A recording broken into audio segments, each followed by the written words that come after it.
They expected diplomats. Earth's Deathworlders came for destruction. The Zelrani had built their civilization on three principles: logic, diplomacy, and the absolute sanctity of life. For 800 years, they had negotiated peace between warring species, mediated trade disputes, and prevented countless conflicts through careful words and patient discussion. Their crystal cities on Zelros Prime were monuments to peaceful coexistence, where beings from dozens of species lived in harmony. Chancellor Vexena stood in the High Council chamber, her delicate blue fingers trembling as she read the latest intelligence reports. The Catharian Dominion had crossed the neutral zone with a fleet of 200 warships. They had ignored every diplomatic overture, every peace offering, every attempt at negotiation. The Catharians have issued their final ultimatum, announced Defense Coordinator Talvin, his voice barely a whisper. Surrender within 48 hours or face complete annihilation. The assembled council members sat in stunned silence. The Catharians were known throughout the galaxy as ruthless conquerors who showed no mercy to those who opposed them. Their military doctrine was simple: crush all resistance, enslave the survivors, strip the worlds of resources, and move on to the next target. "What of our allies?" asked Vexena desperately. "Surely the Galactic Coalition will—" "The Coalition has declared neutrality," Talvin interrupted. "The Andorian Republic claims they are reassessing the situation. The Centauri Alliance has closed their borders. Even the Terran Federation has not responded to our calls for assistance." Vexena's heart sank. The Terran Federation was humanity's government, and while they were new to galactic politics, they had a reputation for honoring their agreements. If even the humans would not help, then the Zelrani truly were alone. "Chancellor," came a voice from the communications console, "we're receiving a priority transmission from Catharian High Command." The main display activated, showing the scarred face of General Krexithor, the Catharian commander who had conquered 17 worlds in the past decade. His red eyes glowed with predatory satisfaction as he spoke. "Zelrani scum," he began, his voice dripping with contempt. "Your pathetic attempts at diplomacy have failed. In 24 hours, I will begin the bombardment of your worlds.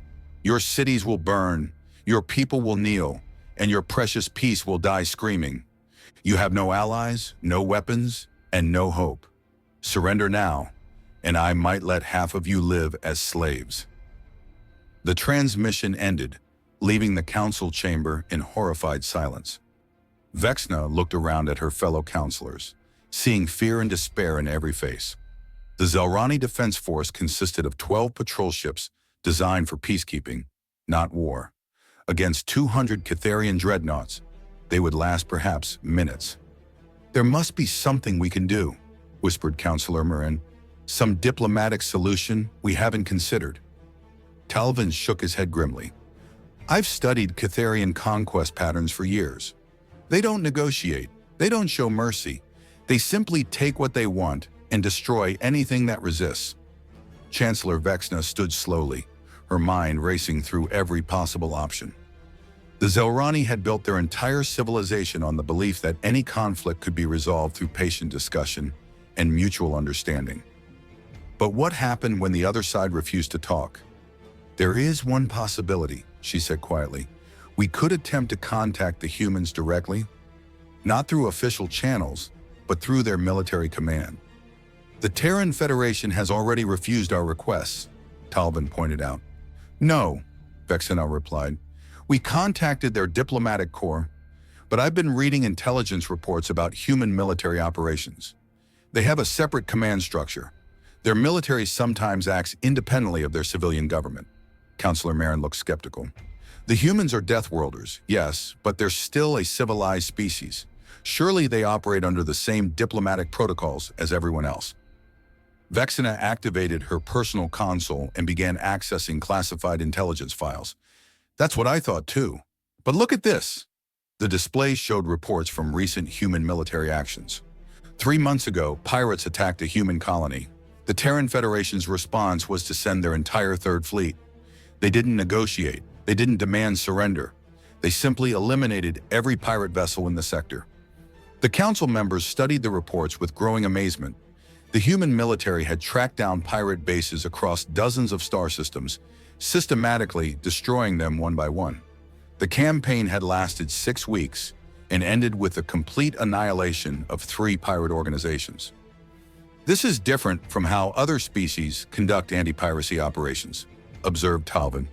Most governments would capture the pirates and put them on trial. The humans just eliminated them.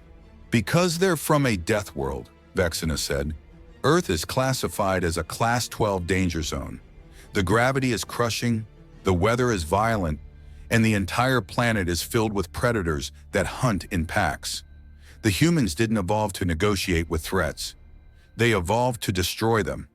A new voice came from the communications console. Chancellor, we're receiving an urgent transmission from our deep space monitoring station. The Kytherian fleet has accelerated their approach. Estimated arrival, 18 hours. The room fell silent as the reality of their situation sank in.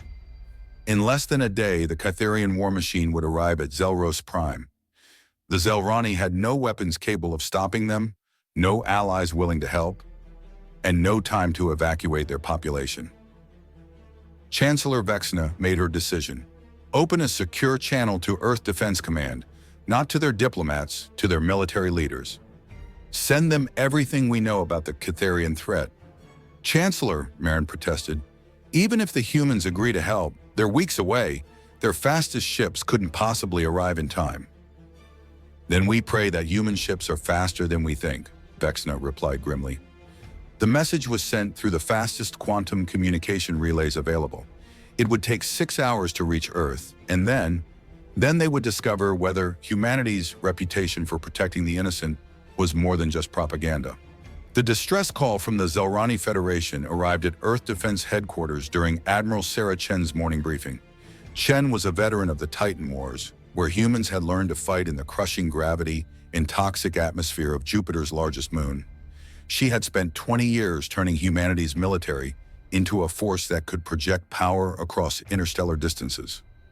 Admiral, reported Communications Officer Rodriguez, we have a priority transmission from the Zelrani Chancellor. They're facing imminent annihilation by something called the Kytherian Dominion. Chen accepted the data package and reviewed it quickly. The Zelrani were peaceful herbivores who had never developed serious military capabilities. The Kytherians were aggressive conquerors with a massive fleet and a history of genocide. The math was simple and brutal. What's the response time to Zelrani space? Chen asked her navigation officer. 17 hours at maximum burn, Admiral. But that would mean pushing our jump drives beyond safe operating limits. Chen nodded. The human fleet was designed for rapid deployment, but crossing that much space in under a day would stress their ships to the breaking point. Most species would consider such risk unacceptable. Get me Fleet Admiral Torres, Chen ordered. Within minutes, the holographic image of Fleet Admiral Miguel Torres appeared in the briefing room. Torres commanded the human military's rapid response forces and had a reputation for aggressive action. Miguel, we have a situation, Chen began, transmitting the Zelrani intelligence package. Peaceful species about to be wiped out by genocidal conquerors. Timeline is critical. Torres reviewed the data with the efficiency of a career soldier. The Kytherians, he said grimly. We've been tracking their expansion for months. Intelligence suggests they're planning to move into human space eventually. So we fight them now or fight them later, Chen observed. Exactly. Better to fight them while they're busy with someone else. Torres paused, running calculations. I can have the 5th Fleet ready to deploy in 3 hours.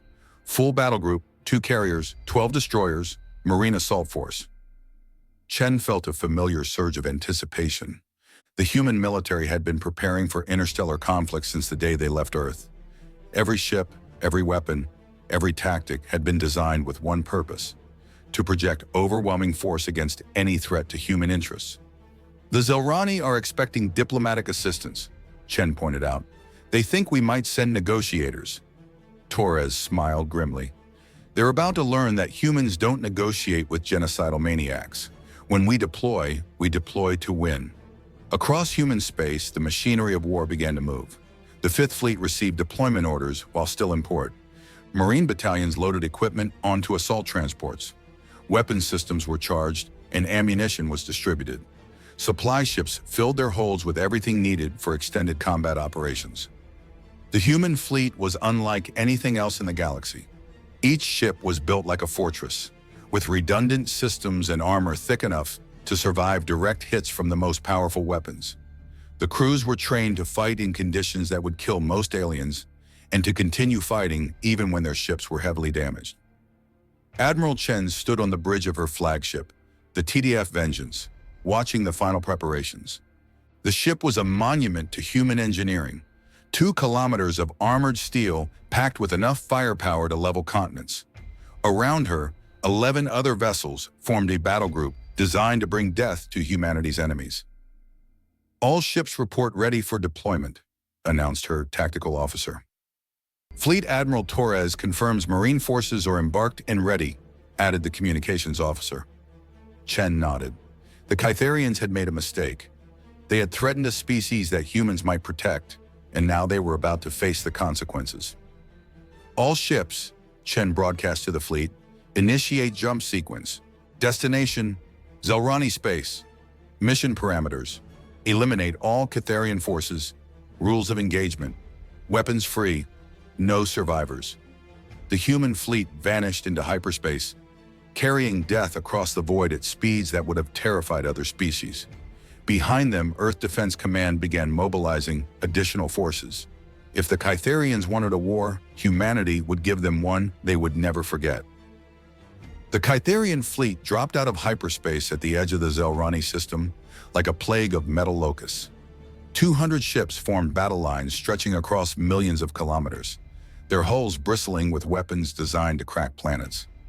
General Krexathor stood on the bridge of his flagship, the Dominator, savoring the moment of victory. "Deploy the fleet in standard conquest formation," he ordered. "Bombardment ships to the front, assault transports to the rear. Begin scanning for defensive positions." His sensor officer worked frantically at her console. "General, I'm detecting minimal Zelrani military presence. 12 patrol vessels. No heavy weapons. No orbital fortresses." Krexathor laughed, a sound like grinding metal. "These pacifists actually thought they could resist the Dominion with patrol boats. Begin the bombardment. I want their major cities in ruins before we land the first troops." The massive Kytherian dreadnoughts began charging their main guns, weapons capable of turning cities into glass. The Zelrani worlds lay defenseless before them, billions of innocent lives about to be snuffed out in the name of conquest. On Zelros Prime, Chancellor Vexna watched the approaching fleet from the emergency command center, buried deep beneath the capital. The Kytherian ships were visible even from the planet's surface, their hulls reflecting the system's twin suns like metallic stars. "Any word from Earth?" she asked desperately. "Defense Coordinator." Talavin shook his head. "Nothing. Either they refuse to help or they can't arrive in time." Vexna closed her eyes, feeling the weight of failure crushing down on her. In her 800 years of life, she had never faced a situation that couldn't be resolved through careful diplomacy. But the Kytherians didn't want to negotiate. They wanted to conquer, to enslave, to destroy everything beautiful that the Zelrani had built.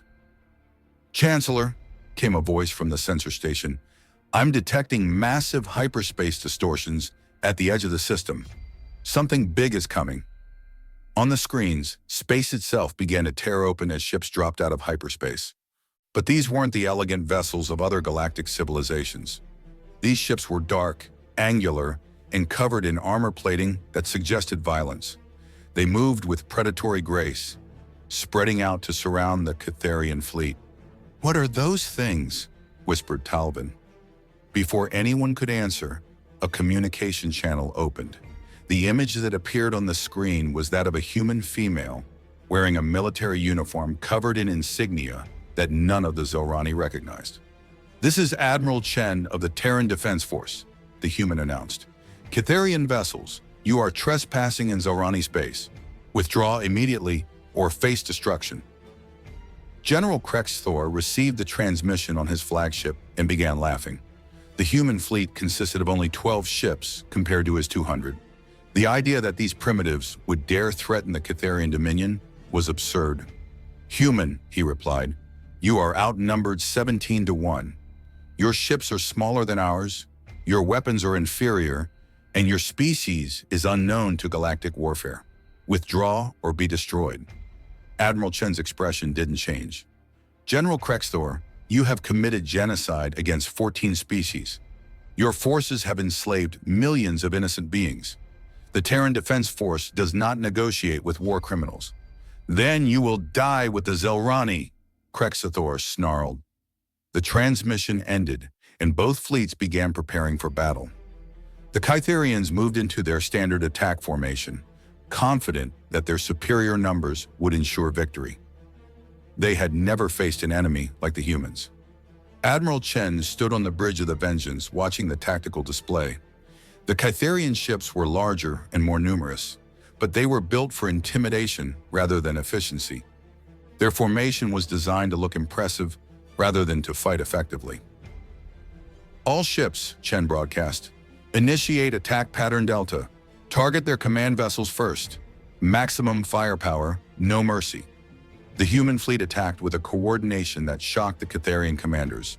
Instead of engaging in a traditional line battle, the human ships moved in small groups, appearing suddenly at unexpected angles and striking with devastating precision.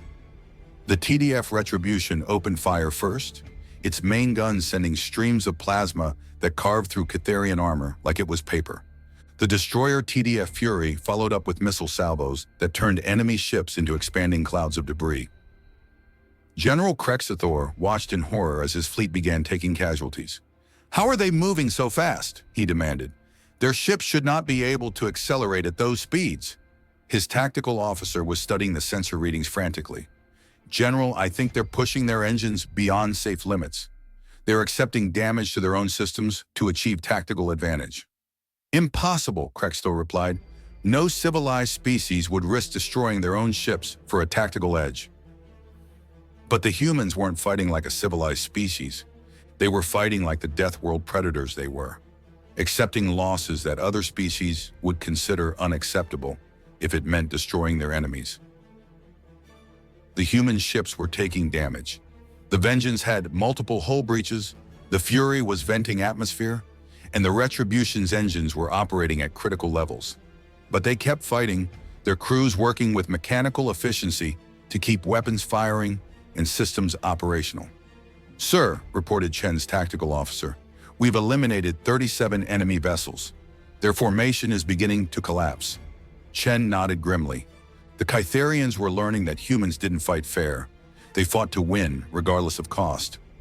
On Zelros Prime, the watching Zelrani could barely comprehend what they were seeing. The human fleet was systematically destroying Kytherian ships with a ruthlessness that defied understanding. These weren't the diplomats and negotiators they had expected.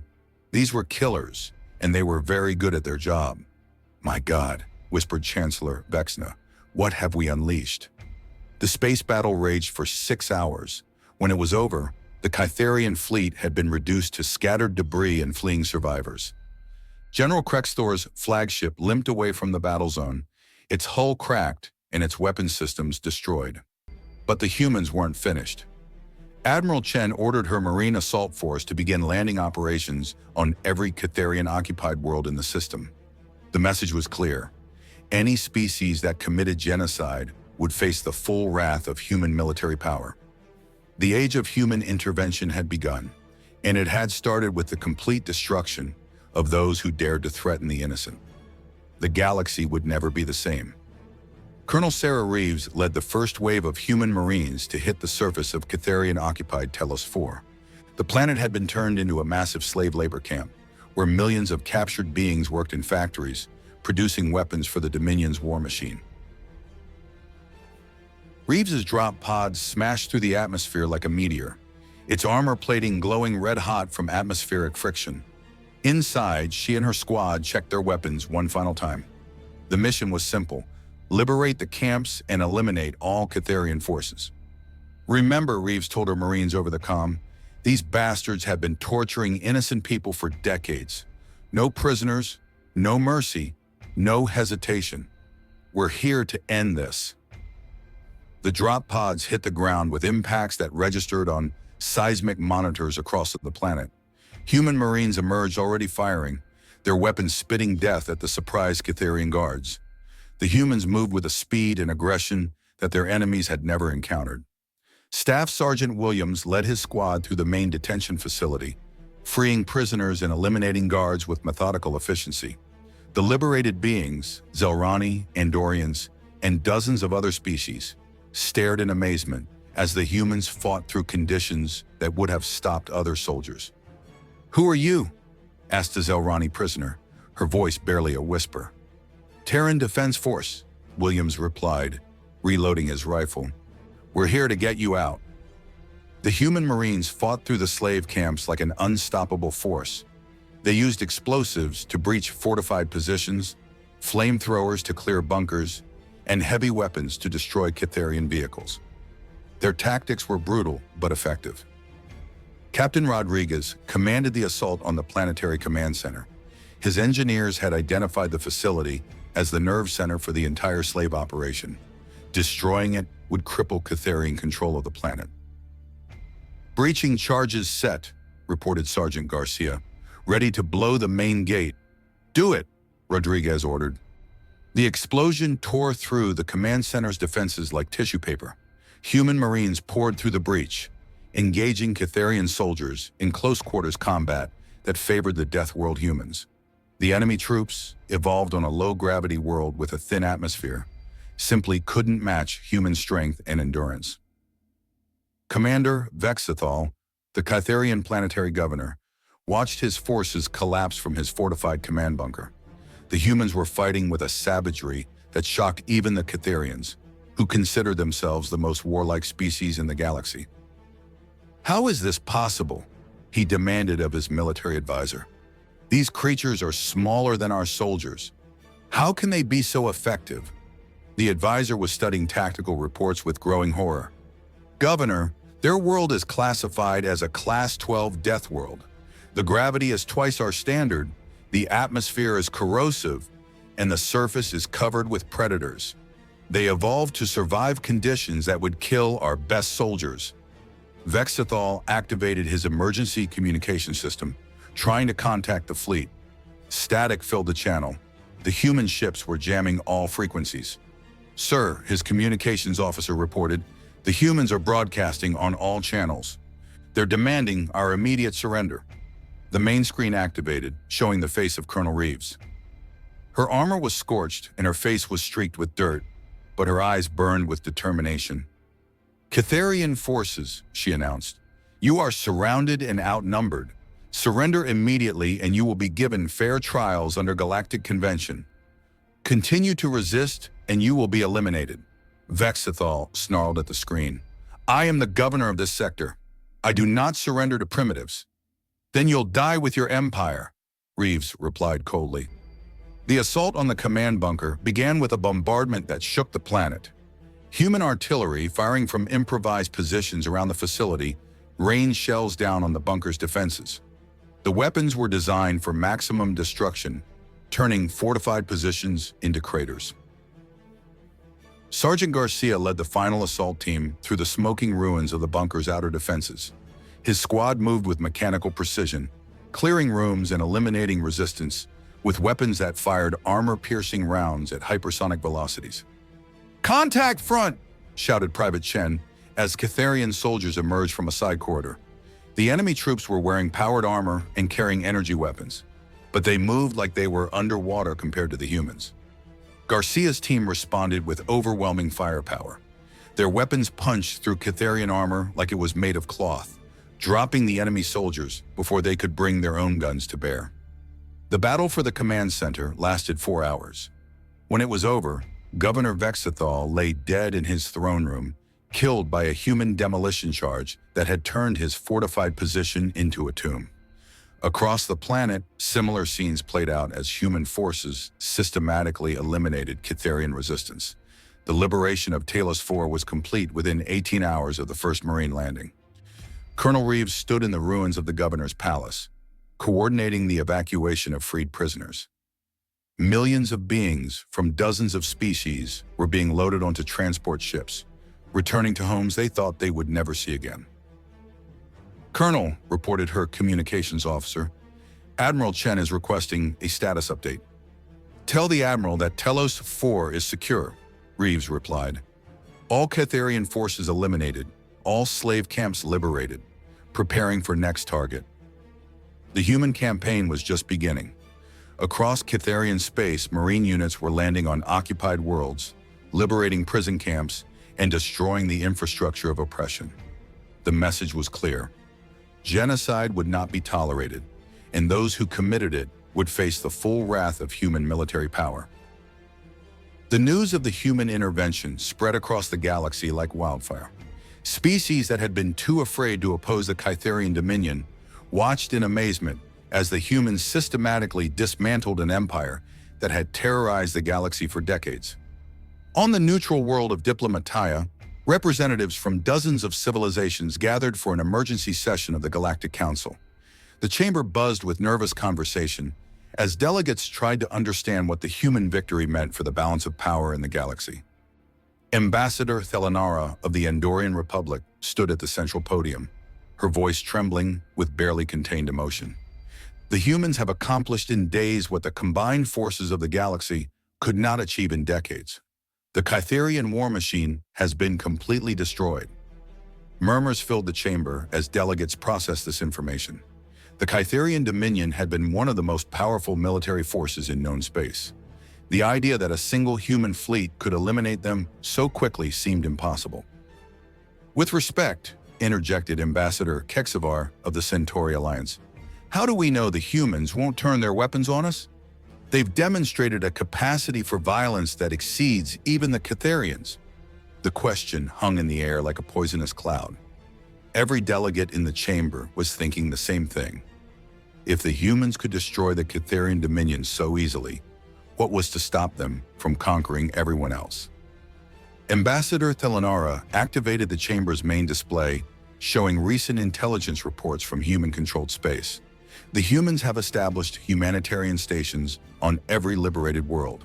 They're providing medical care, food distribution, and transportation home for displaced populations. "They're not acting like conquerors yet," muttered Kexavar. Before anyone could respond, the chamber's communications system activated. "Honored delegates," announced the chamber's AI, "we are receiving a priority transmission from Admiral Chen of the Terran Defense Force." The display showed Admiral Chen standing on the bridge of her flagship. Behind her, the Vengeance's crew worked at their stations with the efficiency of a well-oiled machine. Chen's uniform was clean and pressed, but her eyes held the hardness of someone who had seen too much war. "Galactic Council," Chen began, "I am transmitting the final casualty reports from our campaign against the Catharian Dominion. Catharian military forces eliminated. Catharian leadership eliminated. Catharian capacity for aggressive war eliminated." The delegates sat in stunned silence. Chen was speaking about the destruction of an entire galactic power with the same tone other commanders used to report training exercises. "The Terran Defense Force has liberated 47 worlds and freed over 2 billion enslaved beings," Chen continued. "All liberated populations are being provided with humanitarian assistance and transportation to their homeworlds. Former Catharian territory is being placed under temporary human administration until local governments can be established." Ambassador Kexavar found his voice. "Admiral Chen, the Galactic Council appreciates your intervention. However, we must discuss the implications of your actions. The balance of power in this region has been completely disrupted." Chen's expression didn't change. "Ambassador, the Terran Defense Force does not concern itself with galactic politics. We respond to threats against innocent populations. The Catharian Dominion was committing genocide. We stopped them. End of discussion." "But what are your long-term intentions?" pressed Thelanara. "Will human forces remain in former Catharian space? Are you planning to establish a permanent presence?" For the first time, Chen smiled. It was not a reassuring expression. "The Terran Defense Force will maintain monitoring stations in this region to ensure that no similar threats emerge. Any species that attempts to resume the Catharian policy of conquest and enslavement will face immediate military response." The transmission ended, leaving the Galactic Council in chaos. Delegates argued among themselves. their voices rising as they tried to process the implications of what they had just heard. The humans had not just defeated the Kytherian Dominion, they had replaced it. Former Kytherian space was now under human control, protected by a fleet that had demonstrated the ability to destroy any enemy. The galaxy's power structure had been fundamentally altered in a matter of days. On Zelros Prime, Chancellor Vexna watched the same transmission from her office in the restored Capitol building. The Kytherian bombardment had damaged many of the city's crystal spires, but human engineers were already helping with reconstruction efforts. "Chancellor," said Defense Coordinator Talofovin, entering the office with a datapad, "we've received the final reports from Admiral Chen's fleet. All Kytherian forces in our territory have been eliminated. The threat is over." Vexena nodded slowly.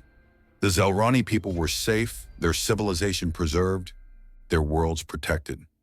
But the cost had been the complete destruction of another species' empire. "The humans saved us," she said quietly, "but they did it by becoming something that terrifies the entire galaxy." Talvin sat down across from her, his expression troubled. "I've been studying the human military reports. Their casualties were minimal, fewer than 1,000 dead across the entire campaign. They fought a war of annihilation and barely lost anyone." "Because they're Deathworlders," Vexna replied. "They evolved to survive conditions that would kill most species. When they go to war, they don't fight like civilized beings. They fight like the apex predators they are." The two Zelrani sat in contemplative silence, watching human transport ships ferry supplies to the reconstruction sites. The humans had kept their word. They had protected the innocent and eliminated the threat. But they had done it in a way that would forever change how the galaxy viewed them. "What do we do now?" asked Talvin. Vexna considered the question carefully. The Zelrani had built their civilization on diplomacy and peaceful coexistence. But they had learned that sometimes diplomacy failed, and when it did, only force could protect the innocent. "We adapt," she said finally. "The galaxy has changed. The humans have shown that genocide will not be tolerated, that those who prey on the weak will face consequences. Perhaps that's not such a bad thing." Outside the window, a human patrol ship passed overhead, its dark hull bristling with weapons. It was a reminder that the age of easy conquest was over. The humans were watching, and they were not in a diplomatic mood. In the depths of space, far from any inhabited system, the remnants of the Kytherian fleet gathered around the heavy cruiser Retribution. General Krexithor, his flagship badly damaged, and his empire in ruins, called together his surviving commanders for a final war council. "Report," he ordered, his voice filled with barely controlled rage. Admiral Kexmar, commander of the 2nd Battle Group, stood slowly. His left arm was in a medical brace, injured when his ship had been nearly destroyed by human fire. "General, we have confirmed losses of 187 ships and approximately 200,000 personnel.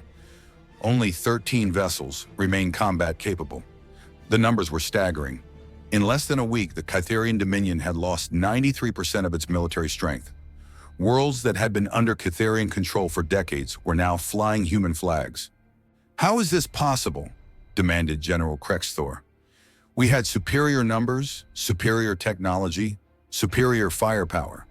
How could a single human fleet destroy our entire empire?"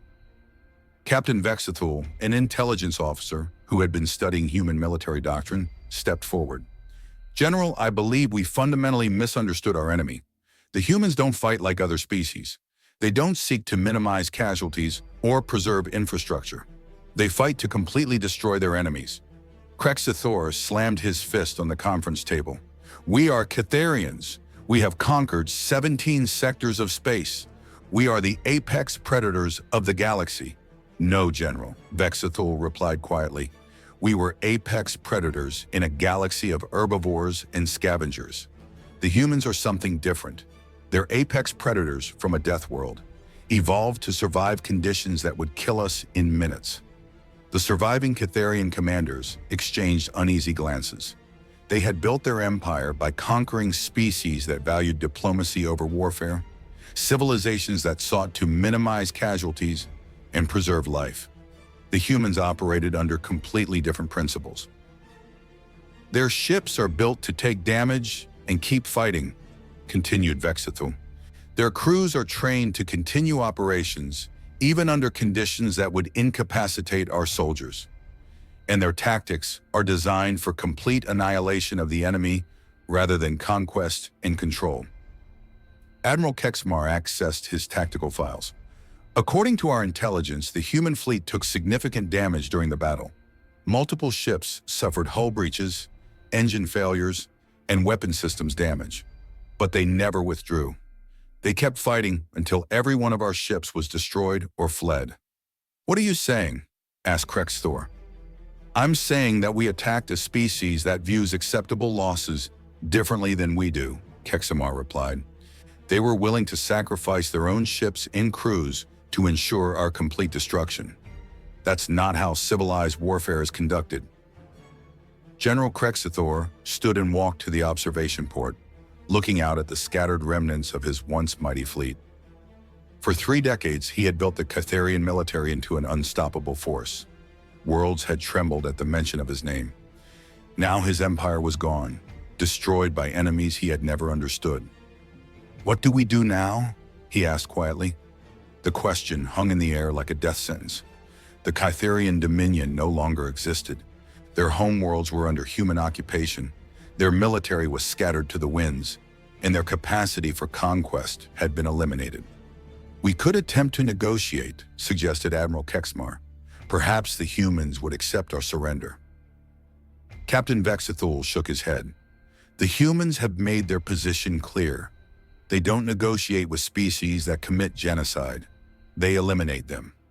"Then we run," Krexithor said bitterly. "We take what ships we have left and flee to the Outer Rim, find some forgotten corner of space where the humans won't follow."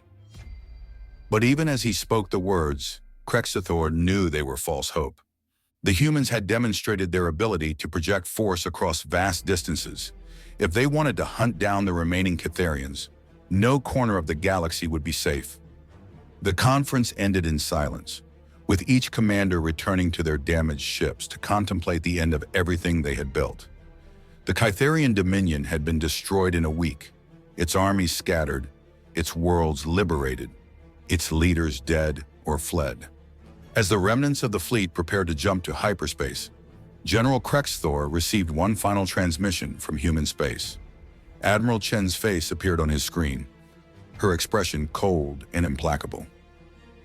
"General Krexthor," she said, "the Terran Defense Force knows your location. We are transmitting the coordinates to every military force in the galaxy. You are war criminals guilty of genocide. There is nowhere you can run, nowhere you can hide. Justice will find you."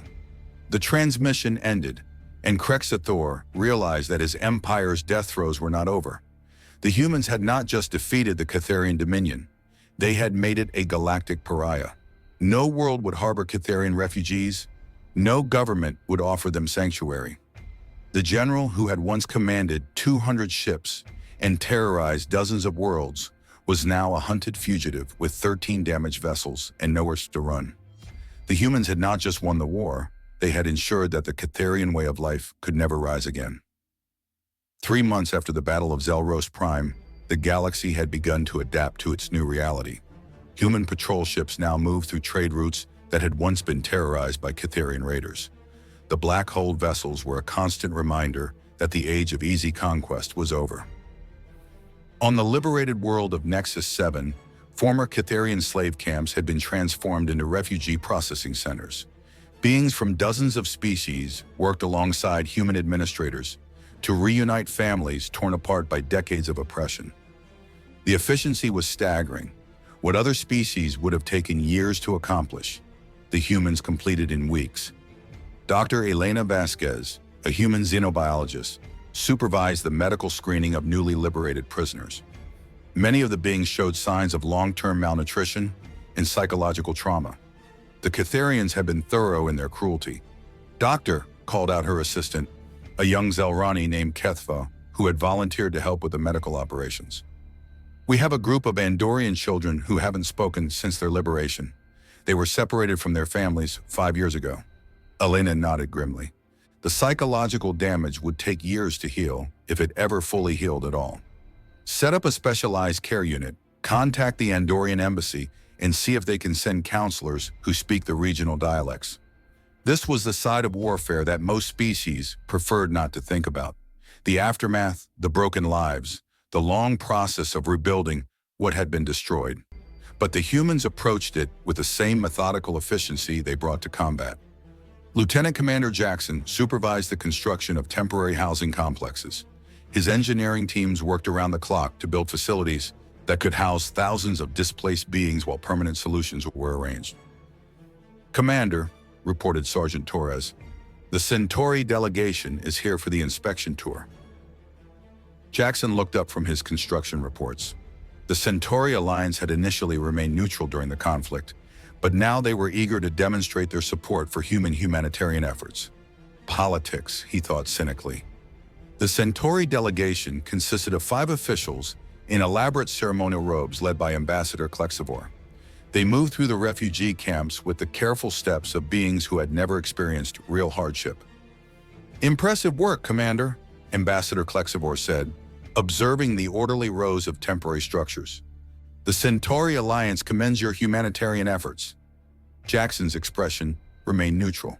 "We're not doing this for commendation, Ambassador. We're doing it because it needs to be done." The ambassador seemed taken aback by the blunt response. In galactic diplomacy, everything was surrounded by layers of protocol and polite fiction. The humans had no patience for such niceties. "Of course," Klexivor recovered quickly. "The Alliance would like to contribute to the relief efforts. We can provide medical supplies, food distribution systems, and administrative support." "We'll take the medical supplies," Jackson replied, "but our people will handle distribution and administration. We've seen how other species handle refugee operations." The subtle insult was not lost on the Centauri delegation. Their own refugee programs were notorious for their bureaucratic inefficiency and corruption. The humans were making it clear that they would not tolerate such incompetence. As the delegation continued their tour, they encountered Dr. Vasquez treating a group of elderly Trelawney survivors. The beings had been used as forced labor in Catharian mineral extraction operations, and their health was severely compromised. "These individuals require specialized medical care," Dr. Vasquez explained, checking her medical scanner. "Their respiratory systems have been damaged by exposure to toxic mining compounds. Without proper treatment, they won't survive another month." Ambassador Klexivor observed the humans working with mechanical precision to save beings from species he barely recognized. "Doctor, surely the cost of such extensive medical intervention exceeds any reasonable budget allocation?" Oh, Dr. Vasquez looked at him with barely concealed contempt. "Ambassador, we don't calculate the cost of saving lives. We save them because we can." The Centauri delegation left the refugee camp in uncomfortable silence. They had come expecting to see a humanitarian operation run according to standard galactic protocols, careful resource management, acceptable loss ratios, and reasonable expectations. Instead, they had witnessed something unprecedented, a military force that treated every single life as worth saving, regardless of cost.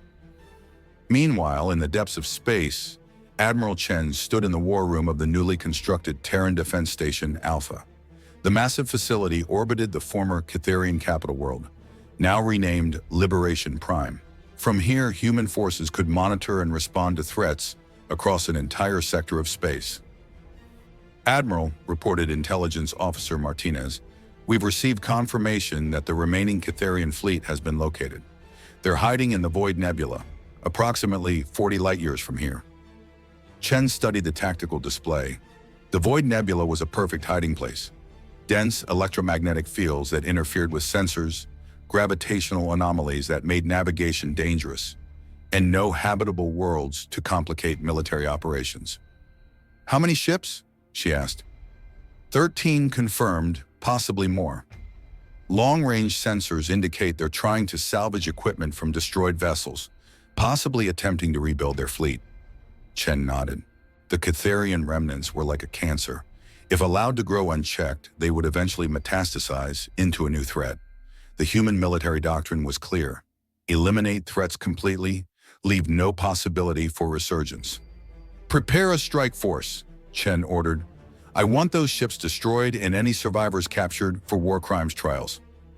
Captain Rodriguez, commanding officer of the destroyer TDF Retribution, received the mission briefing with grim satisfaction.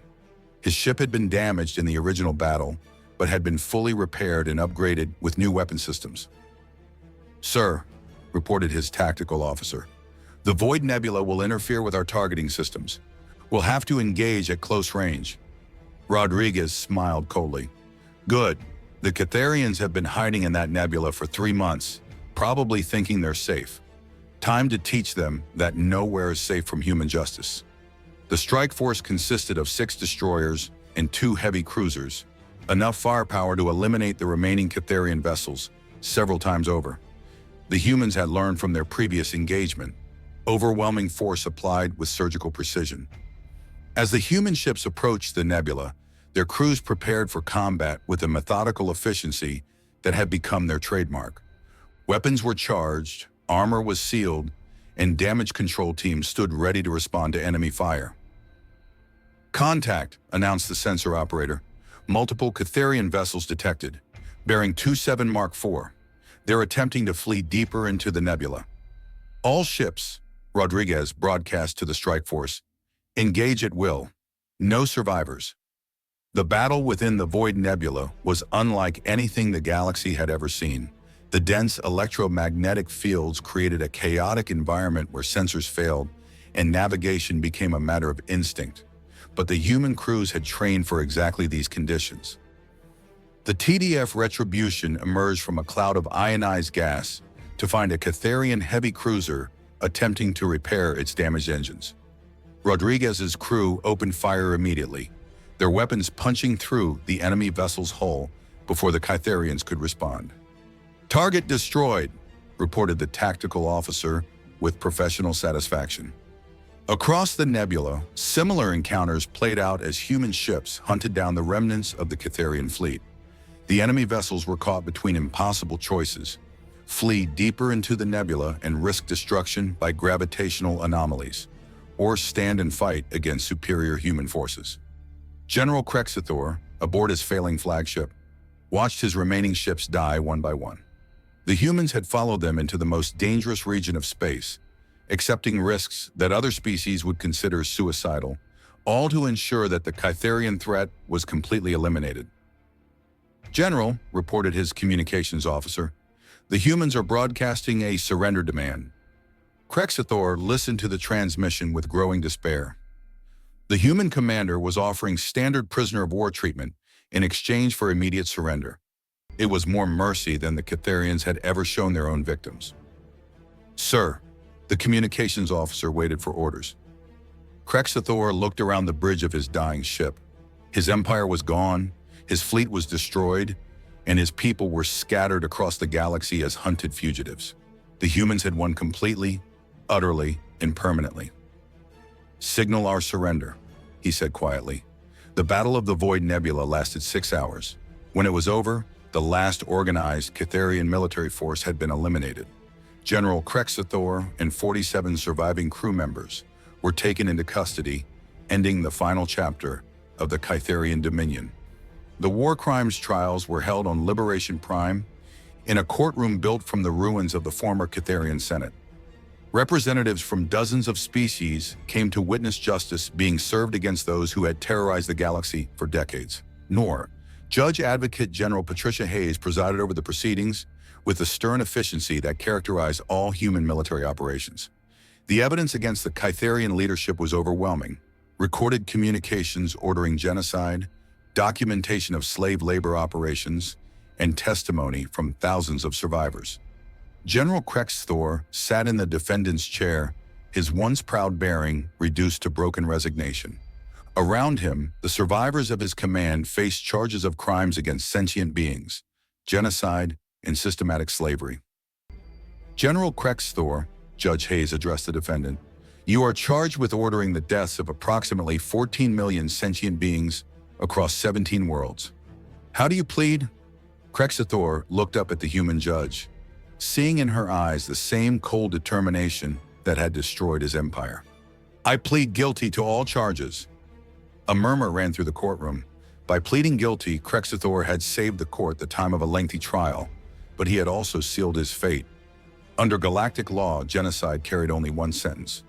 "General Krexithor," Judge Hayes continued, "you are hereby sentenced to death by execution, sentenced to be carried out within 48 hours.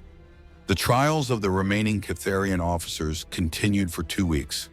Of the 47 defendants, 39 were sentenced to death, and 8 received life imprisonment for their roles in operating the slave labor camps. The executions were carried out by human military personnel with the same methodical efficiency they brought to all their operations. There were no speeches, no final dramatic moments, just the quiet professional elimination of those who had chosen to commit genocide." Chancellor Vexna attended the final execution as a representative of the Zelrani people. As she watched the last Catharian war criminal die, she felt a complex mixture of satisfaction and unease. "It's over," she said to Admiral Chen, who stood beside her in the observation gallery. "This part is over," Chen replied, "but the message has been sent. Any species that considers genocide as a policy option now knows what the consequences will be." Vexena nodded slowly. The humans had not just defeated the Catharian Dominion, they had eliminated it so completely that its very name had become synonymous with the price of evil. The galaxy was safer, but it was also more dangerous.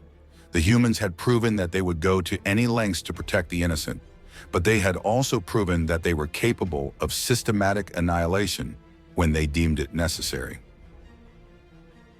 "What happens now?" Vexna asked. Admiral Chen looked out at the stars visible through the courtroom's large windows. "Now we watch, we patrol, we make sure that what happened here never happens again." The human military presence in former Catharian space became permanent. Defense stations were established at strategic points, patrol routes were organized to cover trade lanes, and rapid response forces were positioned to react to any emerging threats. The galaxy had learned that Earth's children were not diplomats. They were guardians, and they guarded with weapons that could crack worlds and the will to use them. The age of easy conquest was over, ended by a species that had evolved on a world where only the strongest survived. Peace had come to the galaxy, enforced by the iron fist of human military power. It was not the peace of negotiation and compromise that the Zelrani had always sought. It was the peace of strength, the peace that came from knowing that predators would be hunted down and eliminated without mercy. The humans had kept their promise to protect the innocent. They had done it by becoming something that the entire galaxy both feared and respected, the apex predators of civilized space, the guardians who watched from the darkness, ready to bring death to any who threatened the weak. The galaxy would never be the same, and perhaps, thought Chancellor Vexna, as she watched human patrol ships pass overhead, that was exactly what it needed.